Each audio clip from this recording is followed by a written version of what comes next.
Hello नमस्कार. रूपा जगताप रेसिपीमध्ये आपणा सर्वांचं खूप खूप स्वागत. श्रावण महिना आता संपत आलेला आहे. श्रावण सोमवार लास्टच्या जवळ आले, तर त्या श्रावण सोमवारनिमित्त आपण आज या गव्हाची खीर करणार आहोत. ही पारंपरिक आहे. श्रावण महिन्यामध्ये महादेवाच्या मंदिरामध्ये हा प्रसाद म्हणून ही खीर बनवली जाते आणि सर्वांना वाटली जाते. आज हे दोन गहू आहेत ना, हे 2 तास मी भिजत ठेवलेले पाण्यामध्ये. आता आपण उकळी वगैरे असते गावाला, उकळावरती त्याचं छिलके काढून घेतात. आता इथे मी मिक्सरला थोडंसं हलकं फिरवून घेतलं आहे.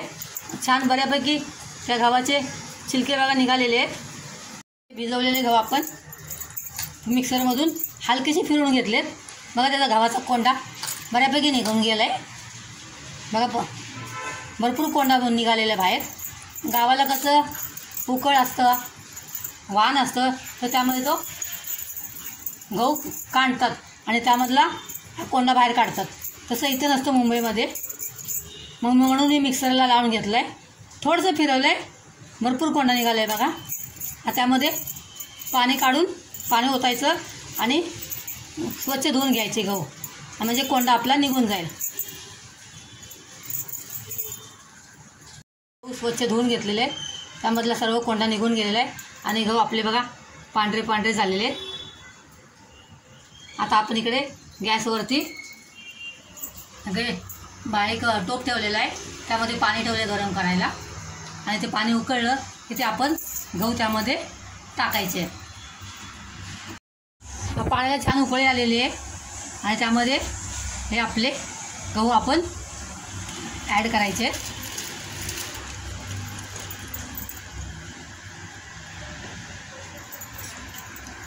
आणि छान एकदम गहू फुटेपर्यंत त्याला शिजवून घ्यायचे. तर गहू चांगलं पूर्ण नरम व्हायला पाहिजेत, एवढं त्याला शिजवून घ्यायचं व्यवस्थित. खीर शिजून 15-20 मिनटं झालेली आहेत. बघा 15-20 मिनटांनी आपली खीर अशी गहू असे फुटलेले आहेत बऱ्यापैकी. अजून त्याला आपण एक 10-15 मिनटं अजून शिजवावी लागेल. एकदम एकजीव झाली पाहिजे.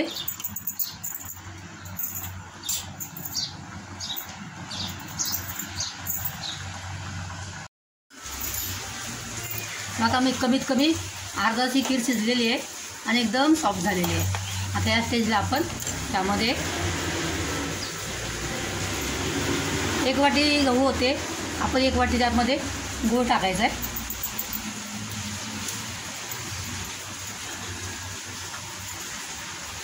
आणि छान एकजीव करून घ्यायचा आहे.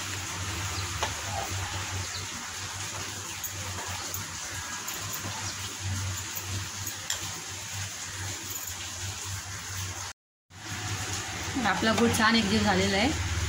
त्यामध्ये आता आपण ओलं खोबऱ्याचा अख्खे तुकडे आणि ओल्या खोबऱ्याचा क्रश टाकायचा आहे.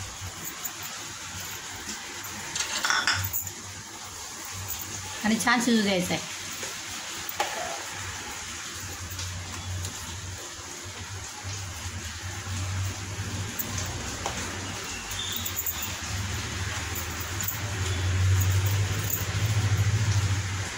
आणि त्याचबरोबर हे सुंठ पावडर आहे, 1 चमचा, मोठा 1 चमचा सुंठ पावडर टाकायचा आपण.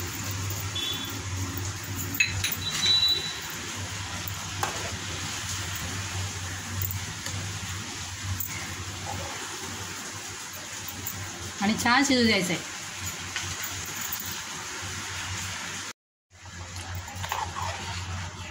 मग सुंदर अशी खीर तापली तयार झालेली आहे. महादेवाच्या प्रसादासारखी एकदम कलर पण सुंदर आलेला आहे. आणि हे बदामाचे काप आहेत, हे ऑप्शनल आहेत, तुम्हाला टाकायचे असेल तर टाका. माझ्याकडे आहेत म्हणून मी टाकते.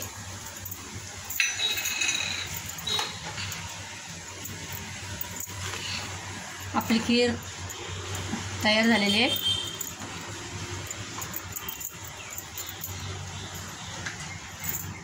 तुम्हाला ही माझी रेसिपी आवडली असल्यास लाईक आणि सबस्क्राईब करा. श्रावण महिन्याच्या लास्टच्या सोमवारच्या तुम्हाला खूप खूप शुभेच्छा आणि येणाऱ्या गणपतीसाठी पण तुम्हाला हार्दिक शुभेच्छा. परत भेटूया एका नवीन रेसिपीसह.